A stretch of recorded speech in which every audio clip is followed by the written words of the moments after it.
अथ चतुर्थो अध्याय श्रवण, कीर्तन और मनन, इन 3 साधनों की श्रेष्ठता का प्रतिपादन। मुनियः ऊचुः मननं कीदृशं ब्रह्मच्छ्रवणं चापि कीदृशं कीर्तनं वा कथं तस्य कीर्तयेतद्यथायथम्।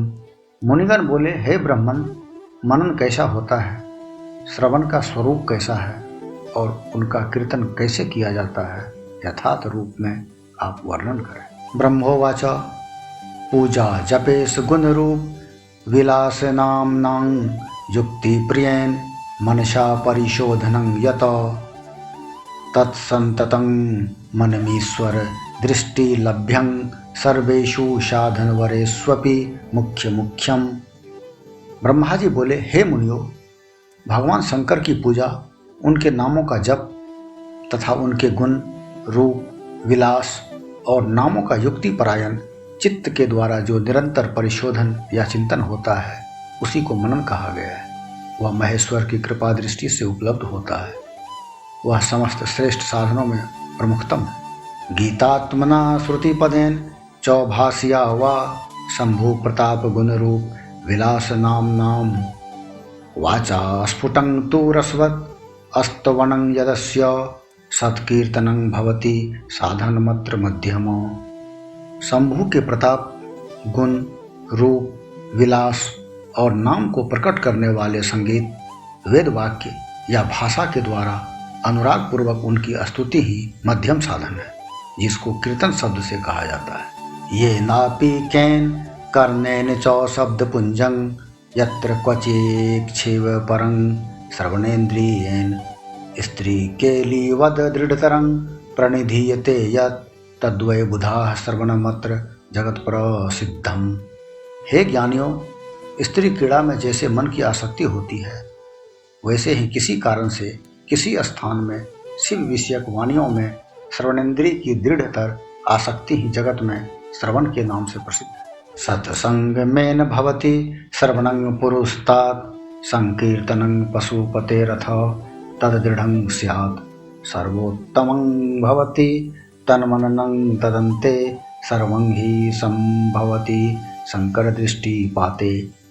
सर्वप्रथम सज्जनों की संगति से श्रवण सिद्ध होता है, बाद में शिव जी का कीर्तन दृढ़ होता है और अंत में सभी साधनों से श्रेष्ठ शंकर विषयक मनन उत्पन्न होता है, किंतु यह सब उनकी कृपा दृष्टि से ही संभव होता है। श्रुतुवाच अस्मिन् साधन महात्म्ये पुरावृत्तं मुनीश्वरा युष्मदर्थं प्रवक्ष्यामि शृणुध्वम वदानतः। सूत जी बोले, मुनीश्वरों, इस साधन का महात्म्य बताने के प्रसंग में मैं आप लोगों के लिए एक प्राचीन वृत्तांत का वर्णन करूंगा, उसे ध्यान देकर आप लोग सुने। पुरा मम गुरुर्व्यासः पराशर मुने सुतः तपश्चचार संभ्रांतः सरस्वत्या अस्तटे शुभे।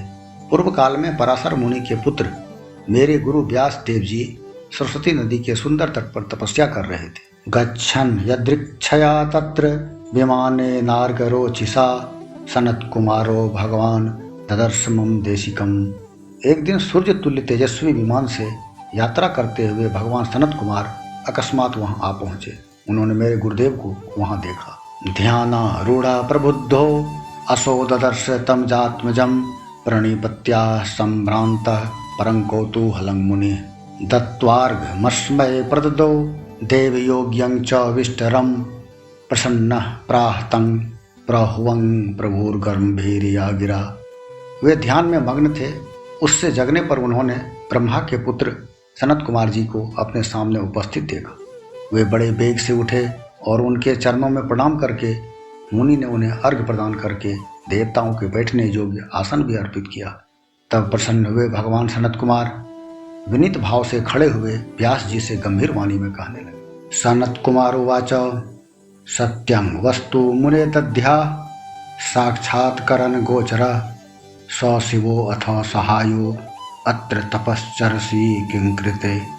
सनत कुमार बोले, हे मुने, आप सत्य सनातन भगवान शंकर का हृदय से ध्यान कीजिए, तब वे शिव प्रत्यक्ष होकर आपकी सहायता करेंगे।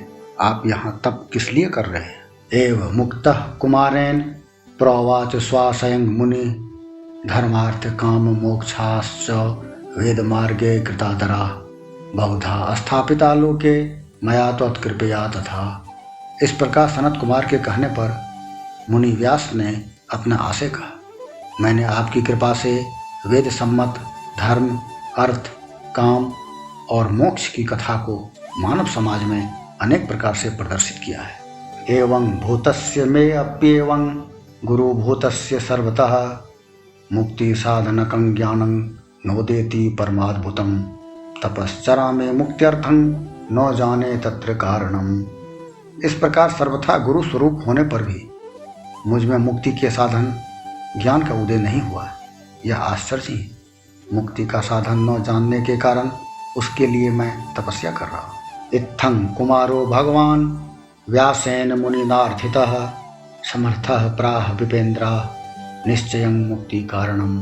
हे विप्रेंद्रो, इस प्रकार जब व्यास मुनि ने भगवान सनत कुमार से प्रार्थना की तब वे समर्थ सनत कुमार जी मुक्ति का निश्चित कारण बताने लगे। श्रवणं कीर्तनं संभोर्मणनं च महत्तरं त्रयं साधन मुक्तं च विद्यते वेद सम्मतम। भगवान शंकर का श्रवण, कीर्तन, मनन ये तीनों महत्तर साधन कहे गए हैं। ये तीनों ही वेद सम्मत। पुरा मत संभ्रांतो ह्यन्य साधन संभ्रमः अचले मंदरे शैले तपश्चरण माचरम। पूर्व काल में मैं दूसरे साधनों के संभ्रम में पड़कर घूमता घामता मंदराचल पर जा पहुंचा और वहां तपस्या करने लगा। शिवाज्ञया ततः प्राप्तो भगवान नंदिकेश्वरः सौम्य दयालुर्भगवान सर्वसाक्षी गणेश्वरः उवाच मह्यं सौस्नेहं मुक्ति साधनमुत्तमं श्रवणं कीर्तनं संभोर्मणनं वेद सम्मतम् त्रिकं च साधनं मुक्ते शिवेन मम भासितं श्रवणादित्रिकं ब्रह्मन् कुरुष्वेति मुहुर्मुहुः। तदंतर महेश्वर शिव की आज्ञा से भगवान नंदिकेश्वर वहां आए। उनकी मुझ पर बड़ी दया थी। वे सबके साक्षी तथा शिव गणों के स्वामी भगवान नंदिकेश्वर मुझे स्नेहपूर्वक मुक्ति का उत्तम साधन बताते हुए बोले, भगवान शंकर का श्रवण, कीर्तन और मनन ये तीनों साधन वेद सम्मत हैं और मुक्ति के साक्षात कारण हैं। यह बात स्वयं भगवान शिव ने मुझसे कही है। अतः हे ब्रह्मन, आप श्रवणादि तीनों साधनों का बार बार अनुष्ठान करें। एवं मुक्त्वा ततो व्यासं सानुगो विधि नंदनः जगाम स्वविमानेन पदं परम शोभनम एवं मुक्तं समासेन पूर्व वृत्तांतमुत्तमम्। व्यास जी से बार बार ऐसा कहकर अनुगामियों सहित ब्रह्मपुत्र सनत कुमार अपने विमान से परम सुंदर ब्रह्मधाम को चले गए। इस प्रकार पूर्व काल के इस उत्तम वृत्तांत का मैंने संक्षेप से वर्णन किया है। ऋषियः ऊचु श्रवणादित्रयं सूत मुक्त्युपायस्त्वयेरितः श्रवणादित्रिके असक्तः किं कृत्वा मुच्यते जनः अयत्नेनैव मुक्तिः स्यात् कर्मणा केन हेतुना। ऋषिगण बोले, हे सूत जी, आपने श्रवण आदि तीनों साधनों को मुक्ति का उपाय बताया है। जो मनुष्य श्रवण आदि तीनों साधनों में असमर्थ हो वह किस उपाय का अवलंबन करके मुक्त हो सकता है और किस साधनभूत कर्म के द्वारा बिना यत्न के ही मोक्ष मिल सकता है। इति श्री शिव महापुराणे प्रथमायां विद्वेश्वर संहितायां साध्य साधन खंडे 4थो अध्याय।